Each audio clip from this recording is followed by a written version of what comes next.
Differentiation ख़त्म पे है, एप्लीकेशन ऑफ डेरिवेटिव स्टार्टिंग पे है। डिफ्रेंशिएशन का एक क्वेश्चन और कर लेते हैं जो कि अभी जेई में आया था और उसमें सेकंड डेरिवेटिव के बारे में पूछा गया है, इसलिए उसको एक बार और करना ज़रूरी है। ये क्वेश्चन है, if x is equal to 3 tan t और y is equal to 3 sec t, तो d2/dx2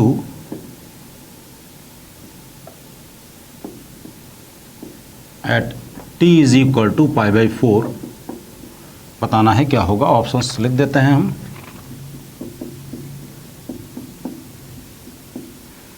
वन बाई सिक्स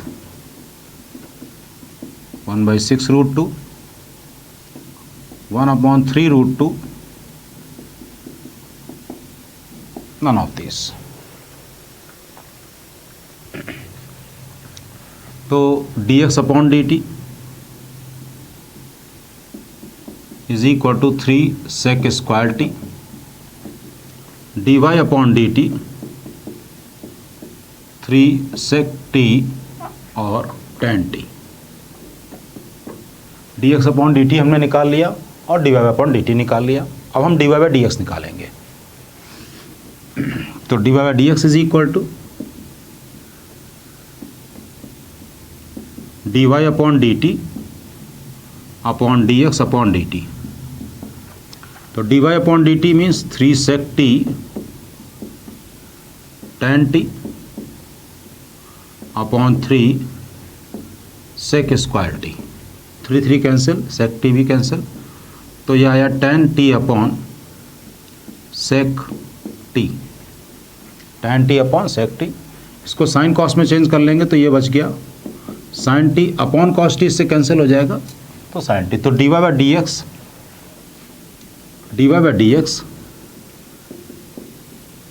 आ गया sin t।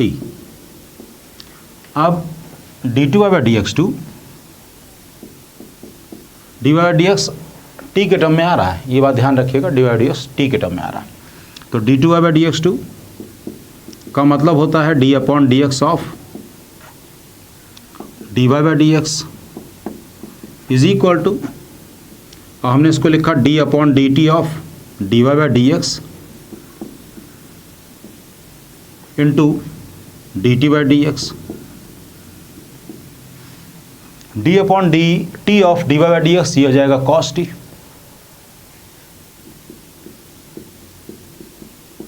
Into dt/dx। dx/dt ये है तो dt/dx 1 में आ जाएगा, 1/3 sec स्क्वायर t। अब ये तो हमने निकाल लिया d2/dx2। हमको चाहिए है d2/dx2 at t is equal to π/4। इसमें t की वैल्यू π/4 पुट करेंगे तो ये हो जाएगा 1/√2, 3 इंटू sec π/4 √2 होता है का स्क्वायर, 2 हो गया, मीन्स 1/6 √2। तो अगर आपको पता है कि d2/dx2 कैसे निकाला जाता है तो आप तुरंत निकाल लेंगे इसको। अब हम लोग बात करते हैं एप्लीकेशन ऑफ डेरिवेटिव में। अब इसके डिफरेंशिएशन के एप्लीकेशन की बात करें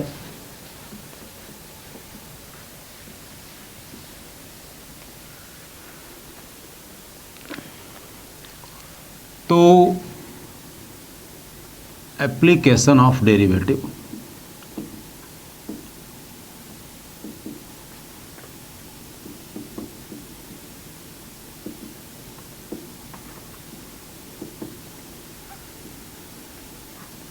एप्लीकेशन ऑफ डेरिवेटिव, सबसे पहले slope of tangent. Slope of tangent क्या होता है, dy by d x. dy by d x को हम लोग स्लोप ऑफ टेंजेंट कहते हैं। मतलब क्वेश्चन हो कि फाइंड स्लोप ऑफ टेंजेंट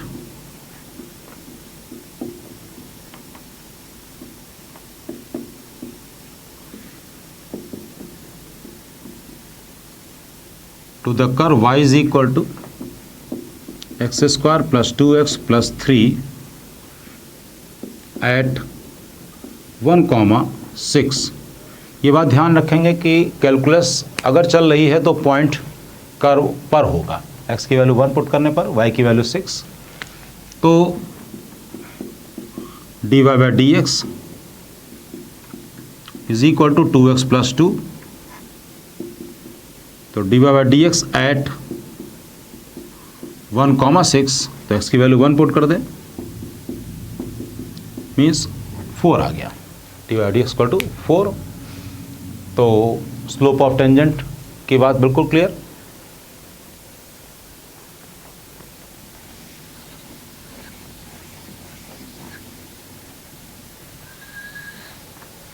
फिर आता है angle between two curves.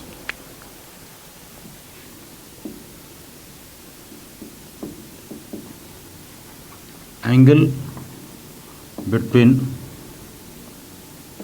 To curves, दो कर्व्स के बीच का एंगल का मतलब होता है, दो कर्व्स अगर हैं तो इनके बीच का एंगल का मतलब होता है कि पहले तो आप उनका पॉइंट ऑफ इंटरसेक्शन निकाल लीजिए। ये कर्व C1 है, ये कर्व C2 है। अब क्या करेंगे, इस कर्व को डिफरेंशिएट कर दें और उस dy बाई डी एक्स जो आएगा उसमें ये P पॉइंट पुट कर देंगे। ये P पॉइंट इसके डिफरेंशिएशन में वो P पॉइंट पुट कर देंगे, तो dy by d x of C1 at x1 y1 मान लिया m1। फिर इसके बाद इस C2 कर्व को इसको डिफरेंशिएट करेंगे और उसमें ये पॉइंट x1 y1 पुट करेंगे। मतलब dy by d x of C2 at x1 y1 मान लिया m2 आ रहा। तो अब इन दोनों टेंजेंट्स के बीच का जो एंगल होगा वो होता है एंगल बिटवीन टू कर्व्स। वो ये थीटा हो या हो सकता है 180 माइनस थीटा हो, तो tan theta is equal to m1 minus m2 upon 1 plus m1 m2। tan theta is equal to m1 minus m2 upon 1 plus m1 m2। अब अगर m1 plus 1 plus m1 m2 0 हैं तो हम कहेंगे curves are orthogonal. मतलब कहने का अगर angle between two curves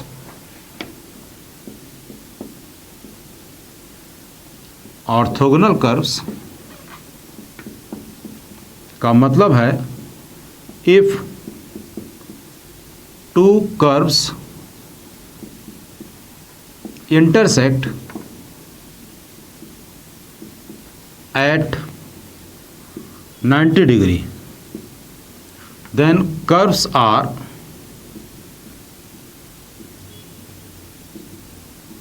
said to be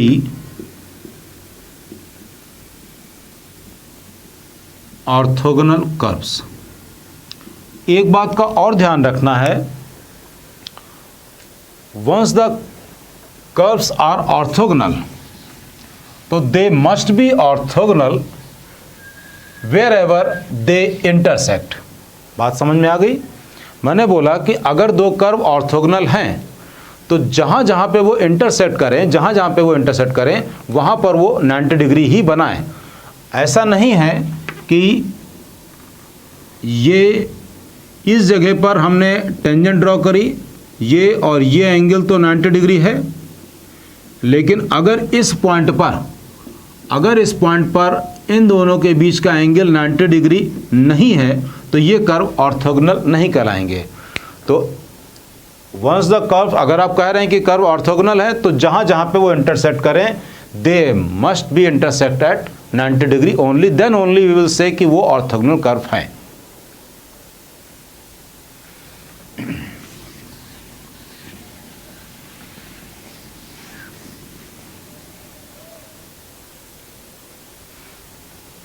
अब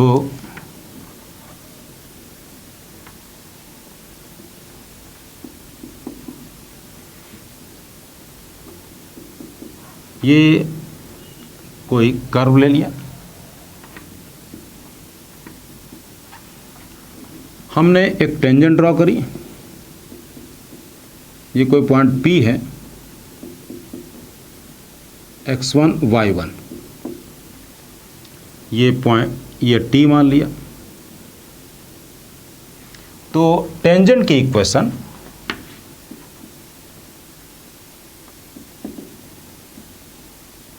y minus y1 is equal to m times x1 minus x minus x1। तो m का मतलब है dy by d x at x1 y1 into x minus x1।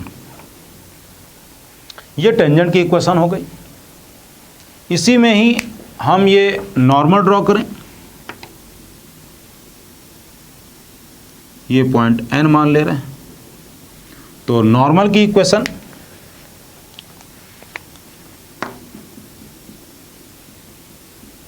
Tangent और normal आपस में एक दूसरे के परपेंडिकुलर होते हैं। तो y माइनस y1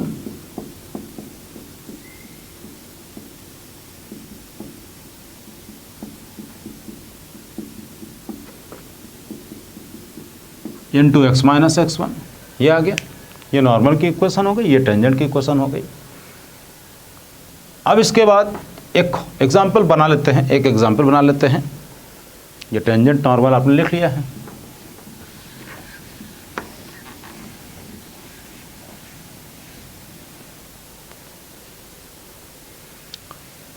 क्वेश्चन,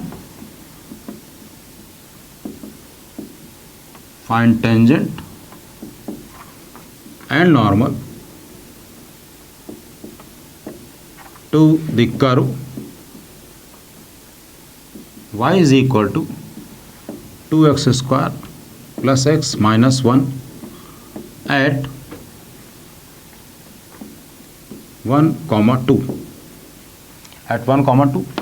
तो सॉल्यूशन, इसका डी बाई डी एक्स निकाला, 4x plus 1 d by d x at 1,2। तो एक्स की वैल्यू 1 पुट कर देंगे तो ये आ जाएगा 5। तो tangent y minus y1 is equal to slope into x minus 1। तो 5x minus y is equal to -5 means 3। ये आगे टेंजेंट की इक्वेशन। नॉर्मल,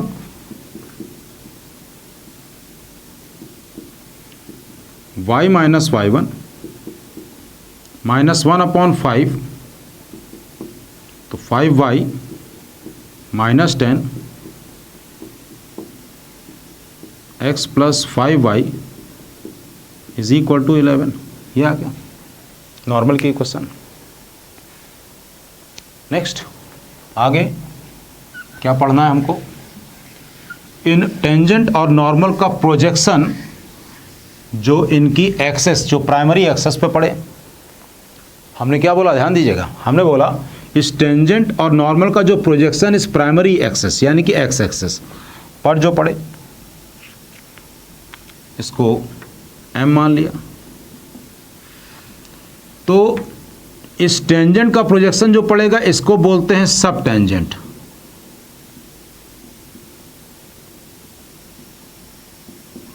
और इस नॉर्मल का जो प्रोजेक्शन पड़ेगा, इस नॉर्मल का जो प्रोजेक्शन पड़ेगा एक्स एक्सिस पर, इसको बोलेंगे सब नॉर्मल। सब नॉर्मल, तो सब नॉर्मल और सब टेंजेंट ये प्रोजेक्शन है, ये लेंथ है, ये इक्वेशन नहीं है। तो टेंजेंट की इक्वेशन थी y minus y one is equal to d y by d x at x1 y1 और x minus x1। T point अगर निकालना है तो टी पॉइंट x एक्सेस पे है तो y जीरो कर दें। For t y is equal to zero, y is equal to zero put किया तो ये आ गया minus y one d x upon d y plus x1 is equal to x। तो t के कोऑर्डिनेट्स आ गए x1 minus y one comma zero. अब t से m तक की लेंथ, ये जो m पॉइंट है ये x1, ये m पॉइंट p से आपने परपेंडिकुलर ड्रॉ किया तो ये आया है, तो p पॉइंट के कोऑर्डिनेट्स x1 कॉमा जीरो। तो tm लेंथ t से m तक की लेंथ अगर हम देखें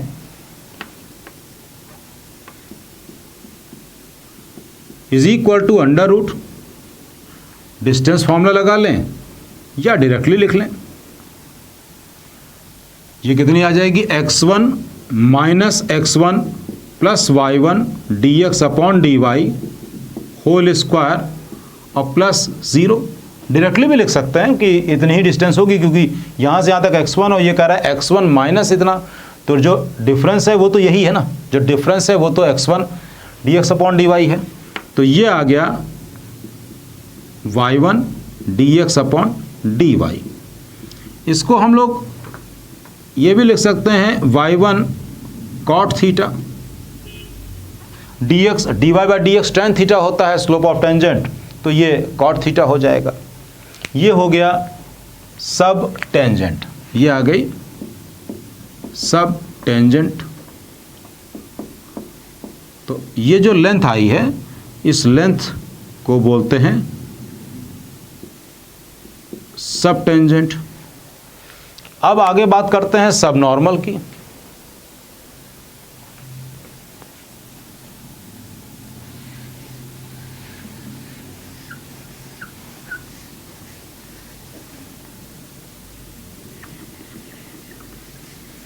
अब हम लोग बात करेंगे सब नॉर्मल की।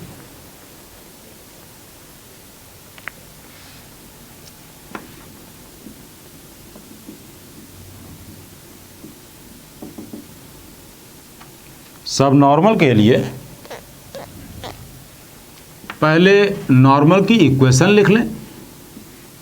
y minus y one is equal to minus one upon d y by d x into x minus x one. N point निकालने के लिए हम क्या करेंगे, for n put y is equal to zero. y zero put किया तो आ गया y1 d y by d x plus x1 is equal to x। यह आ गया x1 plus y1 comma zero. हमको चाहिए है m से n तक की लेंथ बराबर ON माइनस OM। इसका मतलब x1 plus y1 d y by d x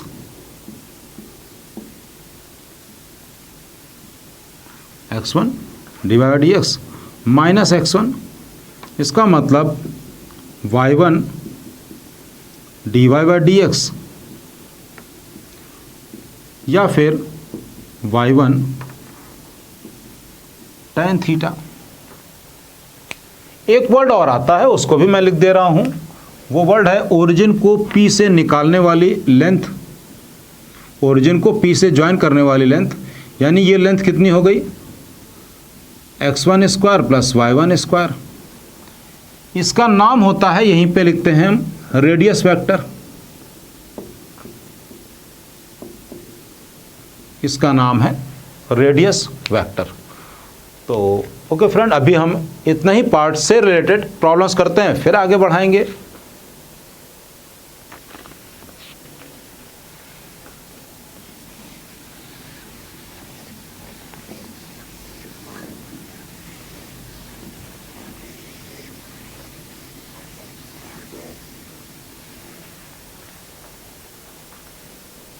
question है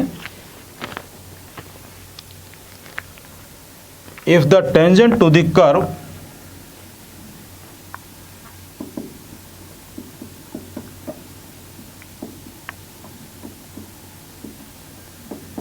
if the tangent to the curve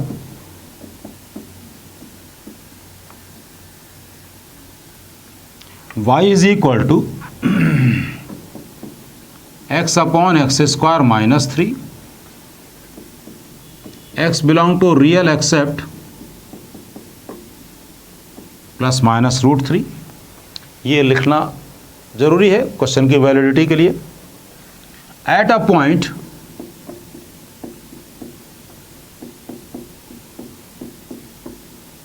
alpha comma beta जो कि 0 0 नहीं है, on it if the tangent to the curve इतना at point alpha comma beta on it parallel to line 2x plus 6y is equal to 11, then कुछ options हैं।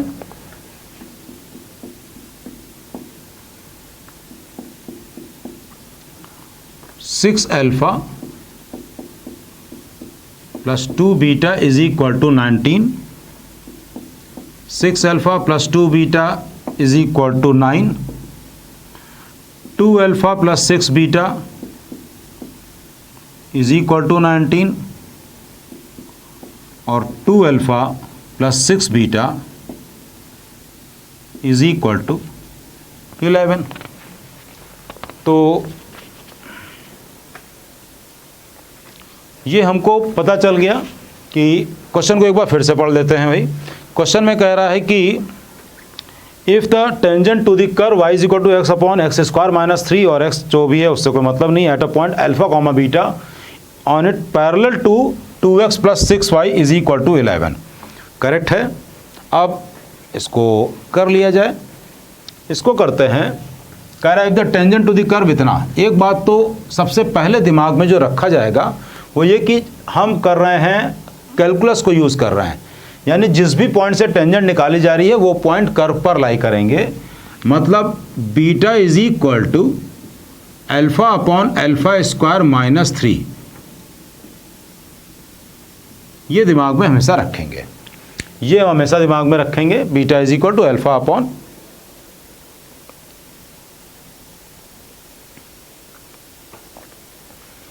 तो अब कह रहा है कि if the tangent to the curve, तो अब इसका डी बाई डी एक्स निकालते हैं।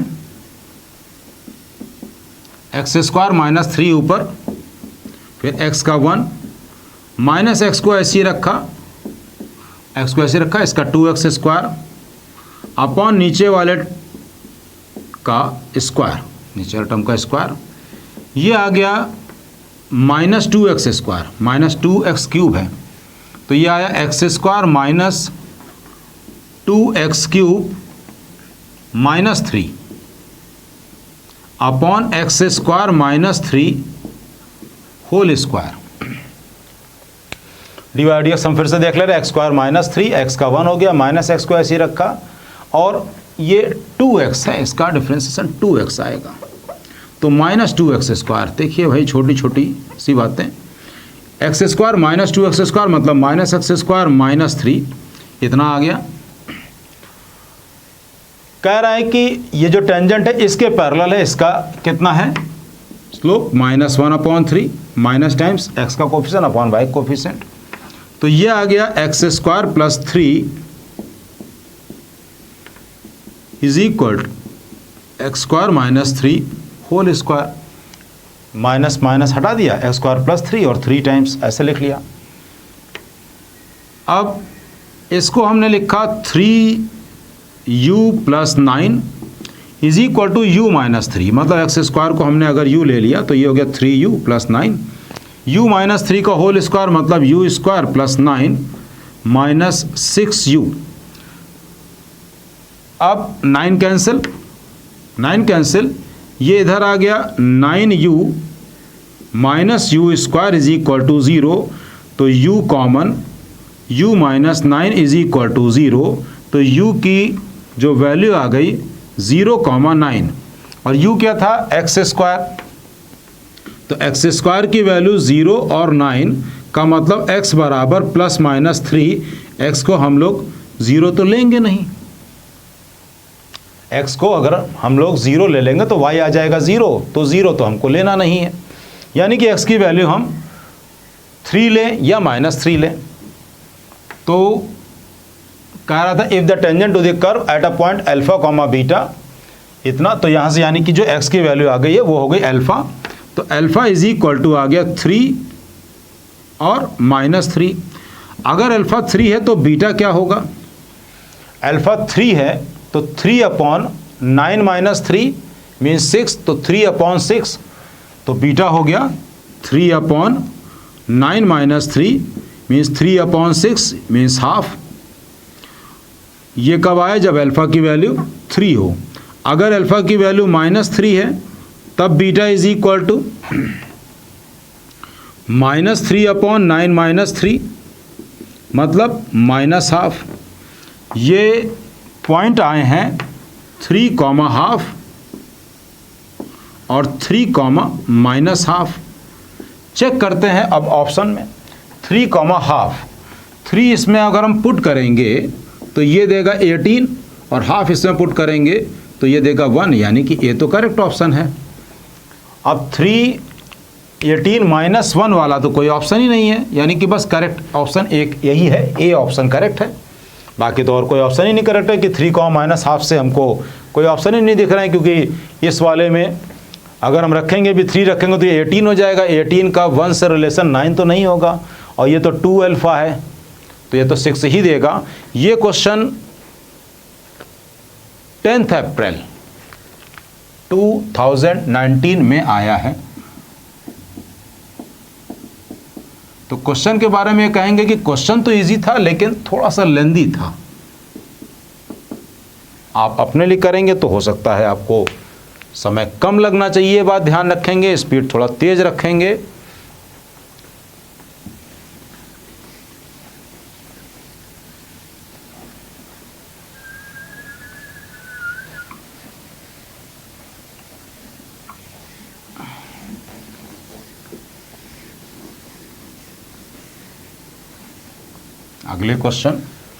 अगला question, if the tangent to the curve, question है if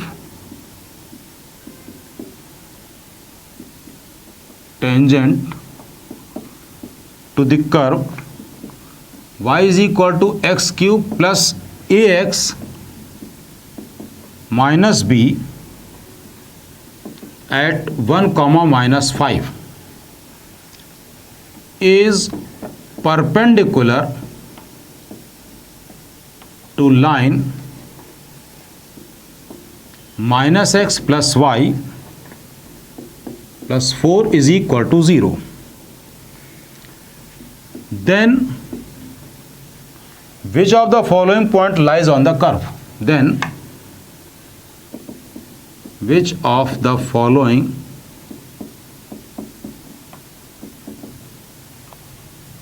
point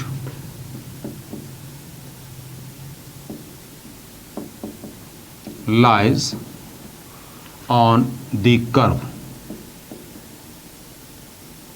On the curve. Options हैं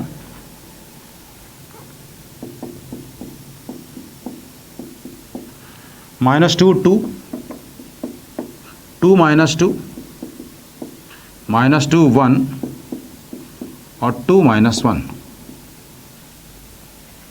question, if the tangent to the curve y is equal to x cube plus a x minus b at 1, -5, yes it is perpendicular to -x plus y plus 4 is equal to 0, then which of the following point lies on the curve? 9 अप्रैल की बात चल रही है ये।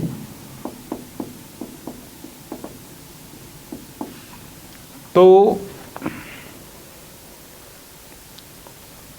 Solution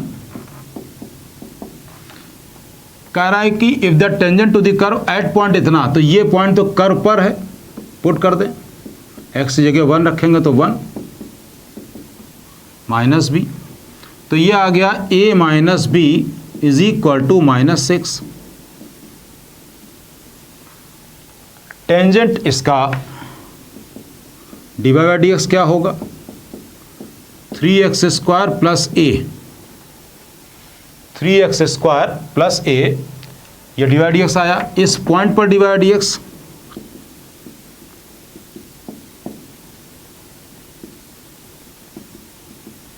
is equal to 3 plus a। कह रहा है कि टेंजेंट इसके परपेंडिकुलर है और इस लाइन का स्लोप है, इसका स्लोप है 1, तो मतलब इसका स्लोप -1, तो a इज इक्वल टू -4 आ गया। a की वैल्यू -4 यहां रखेंगे तो -4 minus b is equal to -6, तो b इज इक्वल टू 2 आ जाएगा। तो कर्व क्या बन गया, y is equal to x³ minus 4x minus b means -2। Point check करते हैं कि कौन सा पॉइंट इस पर लाई करेगा, तो -2, 2 से शुरुआत करते हैं। x जगह -2, y की जगह 2, तो ये आएगा -8, -2 रखेंगे तो ये +8 हो जाएगा, -2, तो ये तो सेटिस्फाई नहीं कर रहा। अब हम पुट कर रहे हैं 2, -2, तो -2 इसको चेक करते हैं, इज इक्वल टू 2 यानी 8, -2 पुट किया तो 8 -2, 8 - 8, yes it is correct. No need to see another option because only one is correct. I told you earlier कि it was came on 9th April. तो क्वेश्चन का solution बिल्कुल clear हो गया होगा।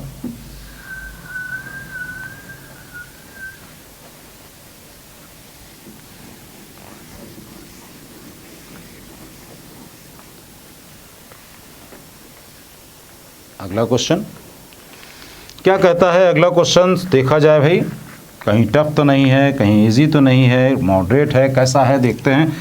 सबसे पहले तो हमको ये दिख रहा है कि ये क्वेश्चन 12 जनवरी का है, मेंस का है, 12 जनवरी का है, मॉडरेट होगा, चेक करते हैं। The tangent to the curve, question है the tangent to the curve y is equal to x² minus 5x plus 5 parallel to line 2y बराबर 4x plus 1 also passes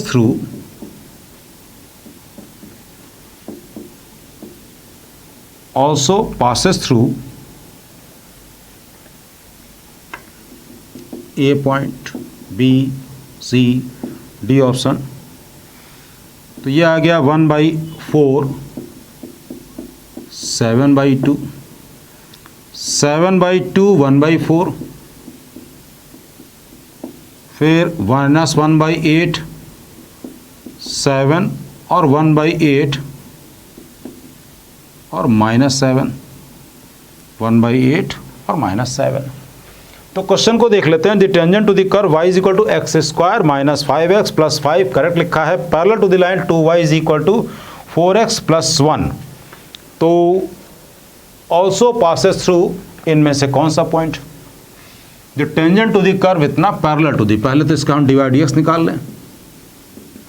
dy dx निकाला तो 2x minus 5 is equal to, इसका dy dx कितना है, y is equal to 2x, तो 2 आ जाएगा। तो यहाँ से x की वैल्यू 7/2 आ गई। x की वैल्यू 7/2 अगर आ गई है तो इसमें पुट करके हम y निकाल लें। y is equal to 49/4 minus 35/2 plus 5, तो y is equal to 49 minus 70 plus 20 upon 2 -50 यानी y इज इक्वल टू -1/2। तो 7/2 कॉमा -½ यहाँ से x हमने निकाल लिया, y निकाल लिया। तो कह रहा the tangent to the curve इतना parallel to the line also passes through. तो अब टेंजेंट क्या हो गई, y - y1 is equal to slope तो 2 है, x - 7/2। तो 2y + 1 2y + 1 is equal to 4 times 2x - 7/2। तो ये 2 आ गया। तो 2y + 1 is equal to 4x - 14। तो ये आ गया 4x - 2y is equal to 15 is equal to 15। तो अब हमने लिख तो दिया है, अब इसको हम चेक करते हैं कि ये फिर से एक बार पूरा क्वेश्चन को पूरा सा देखते हैं। सबसे पहले हमने क्या किया, dy/dx निकाला, आया 2x - 5 और उसको कर दिया, इसका स्लोप है y = mx, देखेंगे तो 2 आ गया। तो 2x = 7 यानी कि x की वैल्यू 7/2 इतना आ गया। तो अब यहाँ पर अब इस जगह पर हमने क्या किया, y = इसमें पुट कर दिया, x की वैल्यू 7/2 पुट किया तो कितना आया 49/4 माइनस 7/2 करेंगे तो 35/2 और 2 4 एलसीएम है, 4 एलसीएम है स्टूडेंट्स, 4 एलसीएम है ना कि 2 एलसीएम है। तो 4 एलसीएम लिया तो यह आया 49 - 70 + 20, ये आ गया -50 मीन्स -1/4। ओके, -1/4। तो y - y1 तो ये -1/4 है, ध्यान से देखिए, -1/4 तो ये हो गया y + 1/4। अब y + 1/4 तो ये आ गया 4y + 1 और अपॉन में 4 जो था, अपॉन में जो 4 है वो इधर जाकर 8 बना देगा, इधर जाकर 8 बना देगा। तो ये आ गया 4 का मतलब ये तो लिख दें हम लोग 4। तो अब ये आ गया 4 का मतलब 8x और यहाँ पर है 4, इससे मल्टीप्लाई होगा तो 28, मतलब 8x - 4y 8x - 4y 8x - 4y is equal to 29। Check करते हैं कौन सा पॉइंट। एक बात तो क्लियर है कि 1x की वैल्यू 1/8 होनी चाहिए या -1/8 होनी चाहिए, क्योंकि सब कुछ इंटीजर है। तो इसलिए इन दोनों ऑप्शन से तो मतलब हम छोड़ देते हैं फिलहाल। -1/8, 7 चेक करें तो -1/8 रखेंगे तो ये -1 आएगा और 7 रखेंगे तो -28 आएगा। तो ये तो गड़बड़ हो गया। अब हम 1/8 रखेंगे यहाँ पर तो ये 1 आ गया और -7 रखेंगे तो +28 आ गया, मीन्स 29 क्या आ गया। तो स्टूडेंट यहाँ पर देखिए, बड़ा ही छोटी सी बात, ऐसी गलतियाँ नहीं होनी चाहिए। हो सकता है कि कहीं पे कोई जानबूझ के कर रहा हो, लेकिन ऐसी गलतियाँ होनी नहीं है। ओके, तो कम टू नेक्स्ट क्वेश्चन। ये मैं आपको समय समय पे बताता रहूँगा, हमेशा बताता रहूँगा कि आप सभी लोग जब आप जेईई रूम में जाते हैं तो मोस्टली स्टूडेंट्स के पास इतना दिमाग होता है कि वो मिनिमम बहुत एट द वर्स्ट अगर मैं कहूँ कि तो वो कट ऑफ तो निकाल ही सकते हैं, कट ऑफ तो निकाल ही सकते हैं, लेकिन हम उन स्टूडेंट की बात कर रहे हैं जो जस्ट कट ऑफ निकालने वाले हैं। जो जस्ट कट ऑफ निकालते हैं वो वहाँ पे इतना डिमोलाइज हो जाते हैं कि वो उतना भी नहीं कर पाते हैं। जिनकी बहुत अच्छी रैंक आनी है उनके नंबर कम आ जाते हैं। तो ये केवल इसलिए कि आपके दिमाग में कुछ बैठा रहता है। कूलली, बिल्कुल कूलली आराम से करिए, तो ये छोटी छोटी गलतियाँ नहीं होनी चाहिए।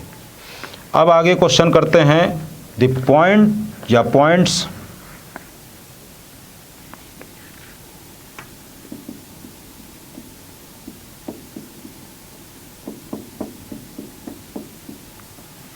on the curve y³ + 3x²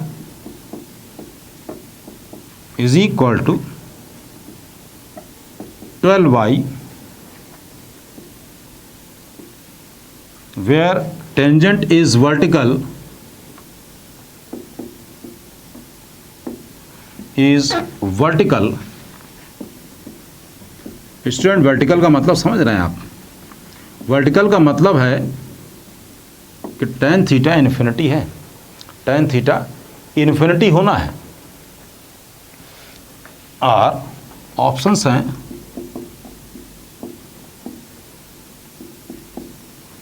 ±4/√3, -2, ±√11/3, 0, 0, और ±4/√3, 2। यहाँ पर ±4/√3 यहाँ पे भी लिखा है और यहाँ पे भी लिखा है, ये -2 ये +2, यानी कि इन्हीं दोनों में फाइट चल रही होगी कि हमको 2 लेना है या -2 लेना है, ये देखना होगा।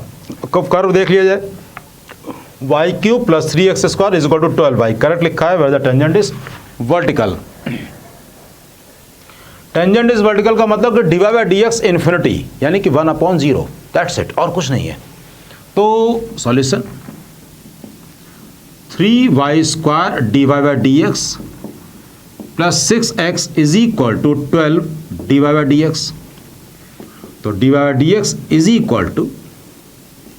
6x/12 - 3y² is equal to 1/0, infinity ना लिखकर हमने 1/0 कर लिया। तो ये आ गया 12 - 3y² = 0, यानी y = +-2। अब y की वैल्यू अगर हम -2 ले लेते हैं, अगर हम y की वैल्यू -2 ले लेंगे तो यहाँ पर क्या होगा, -8 + 3x² = -24, मीन्स 3x² = -16। तो चीज़ें गड़बड़ हो जाएंगी क्योंकि x² नेगेटिव आज तक तो हुआ नहीं है। अब y = 2 पुट करें, y = 2 पुट करेंगे तो ये हो गया 8 + 3x², ये हुआ 24, तो 3x² = 16, तो x = +-4/√3, तो correct option is D. Next question,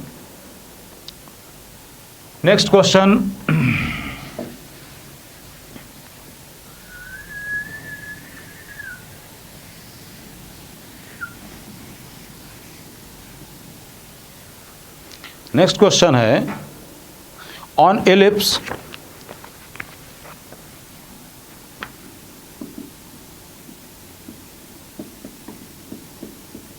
on ellipse 4x² + 9y² = 1,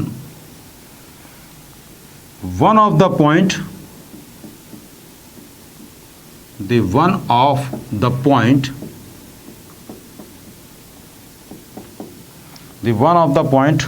at which the tangents are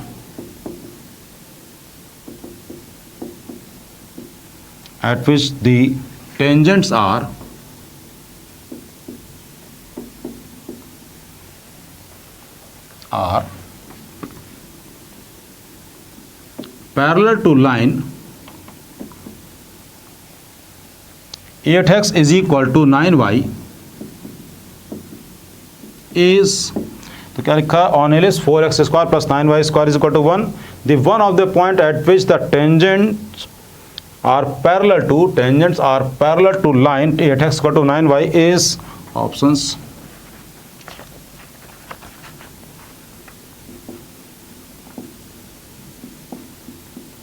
options हैं 2/5, 1/5,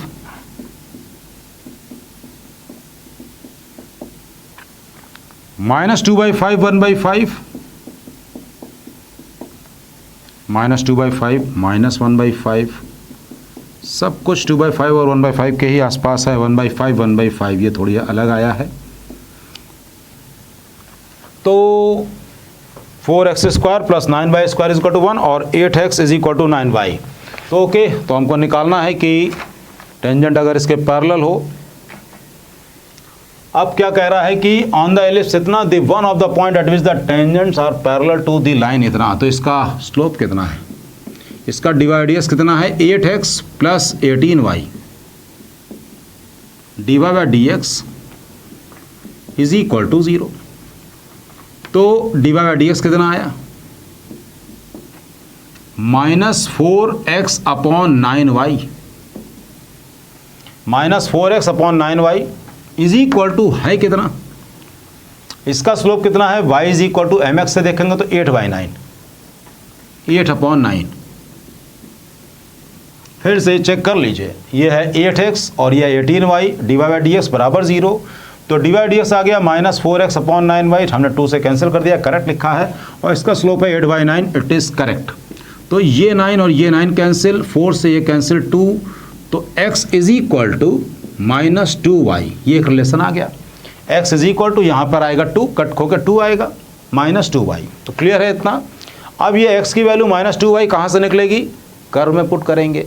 हम बजाय इसके कि x1 y1 एज्यूम करें और फिर कहें कि x1 y1 इसको सेटिस्फाई करेंगे, हम अब अपने स्टूडेंट से ये एक्सपेक्ट करते हैं कि हमने क्योंकि एक बार बोल दिया है कि कैलकुलस में अगर हम dy बाय डी एक्स निकाल रहे हैं तो इसका मतलब वो पॉइंट कर्व पर है। तो x is equal to -2y यहाँ पे रखेंगे तो कितना आएगा, 4x square plus 9 into y square is equal to 1। तो आ गया 4x स्क्वायर मतलब 4y square plus 9y square is equal to 1। तो ये आ गया 16 और 9 means 25y square.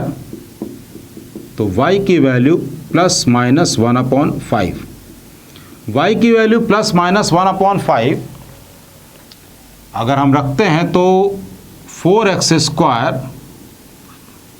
Plus 9/25, y की वैल्यू 1/5 है तो 9/25 इज इक्वल टू 1। तो 4y square is equal to 1 minus 9/25, ये आ गया 16/25। 4y square is equal to this one. तो y square is equal to 4/25, 4/25। तो यहाँ पर हमने y की वैल्यू निकाली थी, तो y की वैल्यू हमने पुट कर दी इसमें, तो 4x स्क्वायर, ये 4x स्क्वायर है, x square x square x square, तो x स्क्वायर x की वैल्यू आ गई ±2/5, x की वैल्यू ±2/5। तो 2/5 और 1/5, 2/5 और 1/5 करा था one of the point on the ellipse इतना at which the tangent is parallel to इतना। तो अब यहाँ पर इसमें इस रिलेशन में कौन सा सेटिस्फाई कर रहा है, कौन सा सेटिस्फाई करना है, ये देखना है कि x is equal to -2y, क्योंकि यहाँ पर dy बाय डी एक्स तो आया है 8/9, इसी से तो आया है। तो x की वैल्यू अगर हम 2/5 रखें तो -2y की वैल्यू हमको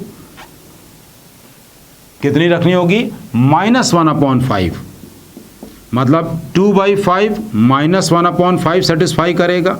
क्या 2/5 -1/5 यहाँ पर है, नहीं है। तो अब हम क्या पुट करेंगे, x की वैल्यू हमने पुट करी -2/5 और y की वैल्यू 1/5, और ये हमने पुट करके चेक किया x is equal to -2y में, तो -2/5 इज इक्वल टू -2y का मतलब इतना। तो कौन सा, -2/5 1/5।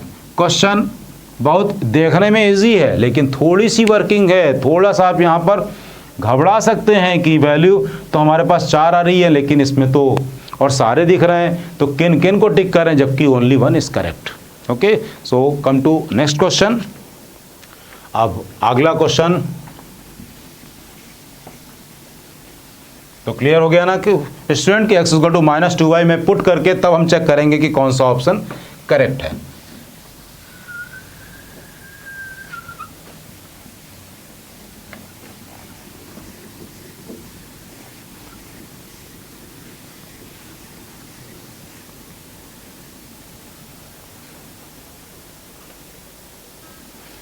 क्वेश्चन है,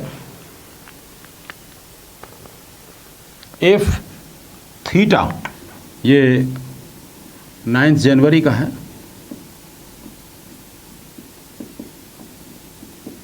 if theta denotes acute angle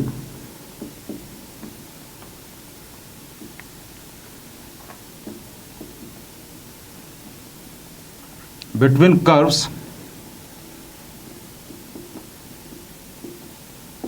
y is equal to 10 minus x square and y is equal to 2 plus x square at a point of their intersection. अगर ये बात नहीं भी लिखता तो अभी बात ऑब्वियस है. Eight a point of their intersection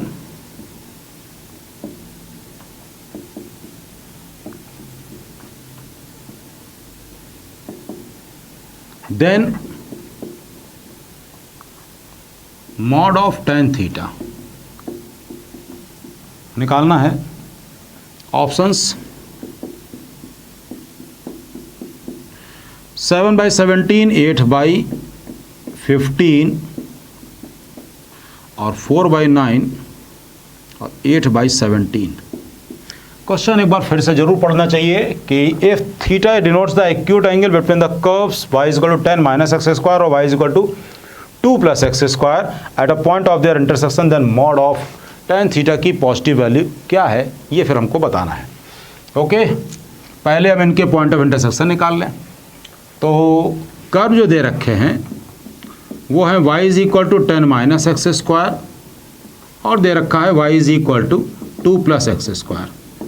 यानी कि यहाँ से एक्स स्क्वायर की वैल्यू है y minus 2, y is equal to 10 minus y, x square की वैल्यू y माइनस 2. तो ये आ गया 2y इज इक्वल टू 12. तो y is equal to 6, y is equal to 6 अगर आ गया है तो x की value y is equal to 6 अगर आ गया है तो x की वैल्यू क्या होगी, 6 is equal to 2 plus x square. तो x square is equal to 4 यानी x is equal to plus minus 2. तो पॉइंट है 2,6 और माइनस 2,6. y की वैल्यू 6 पुट करेंगे तो x square is equal to 4. सब ठीक लिखा है, बिल्कुल अच्छे से समझ में आ रहा है. अब हम इस कर्व को डिफ्रेंशिएट कर दें, पहले वाले कर्व को y is equal to 10 minus x square को. तो dy बाई डी एक्स आ गया minus 2x, dy by d x at 2,6 minus 4, dy by d x at minus 2,6 4 आएगा.